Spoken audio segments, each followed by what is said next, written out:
ഇതാണ് എന്റെ കുടുംബം, എന്റെ സന്തോഷം. ചട്ടമ്പി പാറു ഇന്നു മുതൽ എല്ലാ ദിവസവും രാത്രി 7:30 നമ്മുടെ സ്വന്തം സൂര്യ ടിവിയിൽ.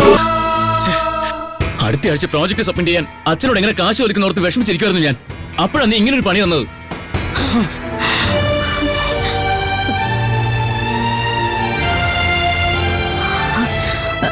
അത് ചേട്ടന് കാശിന്റെ എത്ര ആവശ്യമുണ്ടെന്ന് എനിക്ക് അറിയില്ലായിരുന്നു. അമ്പാടിക്ക് ഞാൻ വാക്ക് കൊടുത്തുപോയി. അതുകൊണ്ടാണ് ഞാൻ.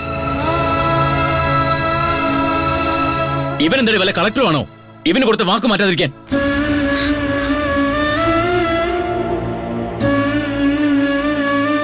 എടി നിന്നെ, ഈ ചെക്ക് 2 കാലം നടന്നില്ലെങ്കിൽ ഭൂമി എന്താ കറങ്ങാതിരിക്കോ? നിർത്തറ, നീ പറഞ്ഞു എങ്ങോട്ടാ പോന്നേ?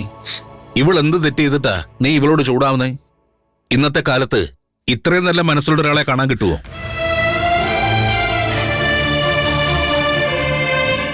അച്ഛൻ എന്താ കാര്യം മനസ്സിലാക്കാതെ സംസാരിക്കുന്നത്? ഞാനെല്ലാം മനസ്സിലാക്കുന്നുണ്ട്. എടാ മോനെ, നല്ല കാര്യങ്ങൾ ചെയ്യുന്നതിന്റെ കണക്ക് നോക്കരുത്. നാളെ നമുക്കൊരാവശ്യം വരുമ്പോ നമ്മൾ ചെയ്ത നല്ലതിന്റെ ഫലം നമുക്ക് തിരിച്ചു കിട്ടും. ശരി, അപ്പൊ എന്റെ ഫീസ് ആര് കെട്ടും?